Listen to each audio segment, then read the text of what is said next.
আসসালামু আলাইকুম রহমতুল্লাহ বরকাত। আউযু বিল্লাহি মিনাশ শাইতানির রাজিম। বিসমিল্লাহির রহমানির রহিম।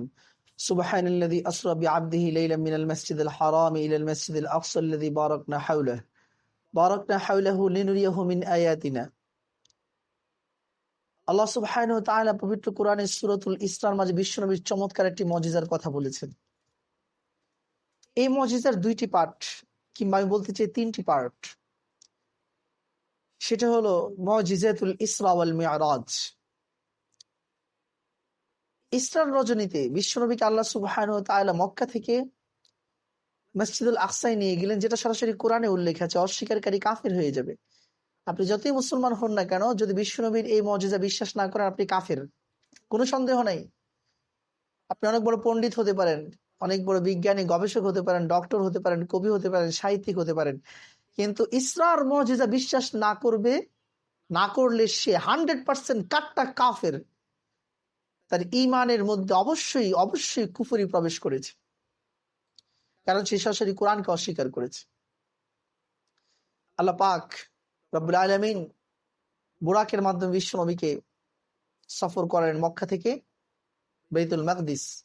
সুবহানাল্লাযী আসরা বিআবদিহি লাইলাম মিনাল মাসজিদিল হারাম ইলাল মাসজিদিল আকসা। নবীজির সিরাতের আলোচনা আমরা এটা নিয়ে দীর্ঘ আলোচনা করব, যেহেতু আমাদের এখন ফোকাস হলো নবীজির বিশেষ মুজিজা। সেখান থেকে নবীজি নামাজ পড়ার, অতঃপর সেখান থেকে বিশ্ব নবীকে বুরাকের মাধ্যমে নিয়ে যাওয়া হলো এই মহাশূন্য পাড়ি দিয়ে টাইমলেস মহাজগতে, যেখানে সময় নাই, যে জগতের মাঝে আল্লাহ রাব্বুল আলামিন বসবাস করেন। সেই জগতে নিয়ে গিয়েছে জিবরাইল আমিন। প্রথম আসমান, দ্বিতীয় আসমান, তৃতীয়, চতুর্থ, পঞ্চম, সপ্তম, ষষ্ঠ, সপ্তম আসমান ছেদ করে, সিদরাতুল মুনতাহা ভেদ করে, অতঃপর আরশে মুআল্লায় নবীজি আল্লাহ সুবহানাহু ওয়া তাআলার একেবারে কাছে চলে গেলেন। কত কাছে? সুম্মা দানা ফাতাদাল্লা ফাকানা কাবা কাউসাইনি আও আদনা। পবিত্র কোরআন বলছে নবীজি এত কাছে গেলেন, এত কাছে গেলেন। দুইজন যোদ্ধা যখন যুদ্ধ করে, যুদ্ধের পরিসমাপ্তির পর যখন সন্ধি হয়ে যায়, সন্ধির পরে সন্ধির বহিঃপ্রকাশ হিসাবে একজন যোদ্ধা যখন আরেকজন যোদ্ধার ধনুকের সাথে ধনুক লাগায় দেয়, একজন যোদ্ধা যখন একজনের ধনুক আরেকজনের সাথে লাগায়, বলুন তো তারা কত কাছে থাকে? আল্লাহ রাব্বুল আলামিন পবিত্র কোরআনের সূরাতুন নাজমের মাঝে স্পষ্ট নিজেই বলছেন যে আমি আমার রাসূলকে, আমার হাবিবে কিবরিয়া মুহাম্মদুর রাসূলুল্লাহ সাল্লাল্লাহু আলাইহি সাল্লামকে তার চাইতেও বেশি কাছে নিয়ে আসলাম। সুবহানাল্লাহ। আল্লাহর এত কাছে আসার পর জান্নাত জাহান্নাম দেখলেন, আবার দুনিয়াতে নবীজি আসলেন। আসার পর দেখেন বিস্ময়কর বিষয়, যেখানে তিনি অজু করে গেছেন, অজুর পানি গড়াইতেছে, আয়েশা দেখেন সেখানে এখনো অজুর পানি গড়াইতেছে। আল্লাহু আকবার। এটা প্রমাণ করে নবীজি টাইমলেস মহাজগতের মাঝে প্রবেশ করেছেন, যেখানে ঢুকার পর আর সময় থাকে না। আবার পৃথিবীতে যখন তিনি এসেছেন, তখন দেখেন যে যেই সময় তিনি রেখে গেছেন সেই সময় তিনি ফিরে এসেছেন। আল্লাহু আকবার। এটা দীর্ঘ আরেক আলোচনার সাবজেক্ট, আমরা সেখানে পরে আলোচনা করবো ইনশাআল্লাহ। নবীজি আসার পর যখন মক্কার কাফিরদেরকে বললেন, আমি কিন্তু একই রাতের মাঝে মক্কা থেকে মসজিদুল আকসা ফিলিস্তিনে গিয়েছি, সেখান থেকে প্রথম আসমান মহাশূন্য পাড়ি দিয়েছি, প্রথম আসমান, দ্বিতীয়, তৃতীয়, চতুর্থ, পঞ্চম, ষষ্ঠ, সপ্তম, সিদরাতুল মুনতাহা, আরশে মুআল্লা, আরশে আজিমে গিয়ে আল্লাহ পাকের সাথে কথা বলেছি, জান্নাত জাহান্নাম সফর করে এসেছি। মক্কার কাফেররা তো বলে, মোহাম্মদ তো মনে করছি পাগল, এখন তো মনে হয় সবই গেছে। পাগলও তো এগুলা কইতে পারে না। মোহাম্মদ কি কয় এগুলা? সাল্লাল্লাহু আলাইহি সাল্লাম। যে বিশ্বনবী কি বলেন এগুলা? তারা তো নবী বলে না, মোহাম্মদ কি বলে এগুলা? সাল্লাল্লাহু আলাইহি সাল্লাম। কেউ বিশ্বাস করতে চায় না। আবু জাহেল, উতবা, সেই আবু লাহাব দৌড়ে আসছে আবু বকরের কাছে। এতদিন পর্যন্ত পাগল মনে করতাম, কাউরে বিশ্বাস করাইতে পারতাম না যে মোহাম্মদ পাগল। মনে হয় এই খবর আবু বকরে দিলে আবু বকর বিশ্বাস করবে না, কারণ এটা তো অসম্ভব বিষয়, কোনোভাবেই সম্ভব না। তখন কাফেরদের দল দৌড়াই আসছে আবু বকর সিদ্দিক রাদিয়াল্লাহু তাআলা আনহুর কাছে। আয়েশা বলল, আবু বকর শুনছো তোমার দোস্ত কি কয়? আবু বকর রাদিয়াল্লাহু তাআলা কি বলে? বলে যে সে নাকি এক রাতের মধ্যে মক্কা থেকে বাইতুল মুকাদ্দাস গিয়েছে, বাইতুল মাকদিস অথবা মসজিদুল আকসা থেকে প্রথম আসমান থেকে শুরু করে সপ্তম আসমান, তারপর সিদরাতুল মুনতাহা পার হয়ে আরশে আজিম, আরশে মুআল্লায় আল্লাহ রাব্বুল আলামিনের সাথে কথা বলে এসেছে। আবু বকর কোনো প্রশ্ন করে নাই, কোনো কিছু বলে নাই, কোনো একটি বিষয়কে জিজ্ঞাসা করে নাই, কোনো সন্দেহ উপস্থাপন করে নাই। শুধুমাত্র একটি প্রশ্ন করেছে যে এটা কি মুহাম্মদ বলেছে? সব কাফেররা বলল, মনে করছে মনে হয় সে অস্বীকার করবে। তারা বলল অবশ্যই মুহাম্মদ বলেছে।